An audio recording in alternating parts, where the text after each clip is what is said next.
Today's gospel is kind of a further development of last week's, the vine and the branches. The Lord is asking of us to stay connected to Him that we might bear fruit. And today, Jesus tells us how to do that. Keeping His commandments. And you might say, which ones?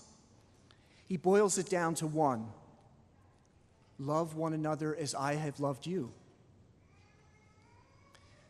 A simple command, but very challenging and difficult. He later goes on to say, I have called you friends because I have told you everything that the Father has told me. Imagine that. Imagine what Jesus would have known from the Father, and that all that was shared with the disciples. What does that say about Jesus' trust of the disciples? If we think just about what friendship really means for us today, maybe we can enter into this a little bit more. For those of us that are lucky enough to have one or two friends that we can really call good friends, we know there's probably several qualities that exist in those friends. The first one, I think, is that we can be unguarded with that person. We feel very comfortable in their presence. We don't have to put on a particular face that looks nice, but we can be wherever we are, and that person will understand and accept us.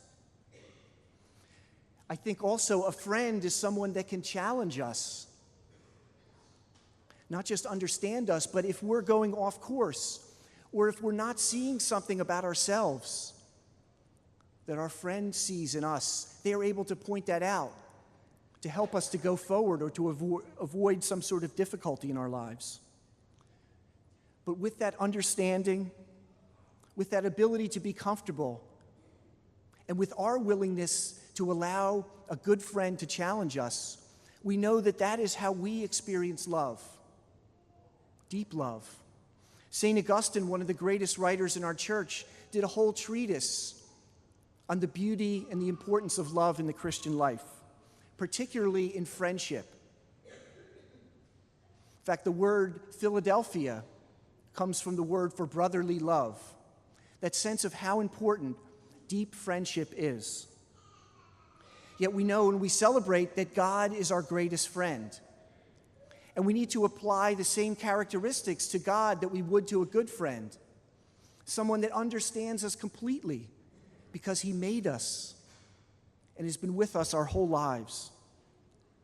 Someone who hopefully we can be unguarded with because He gives us His unconditional mercy and does not hold anything against us if we come to Him.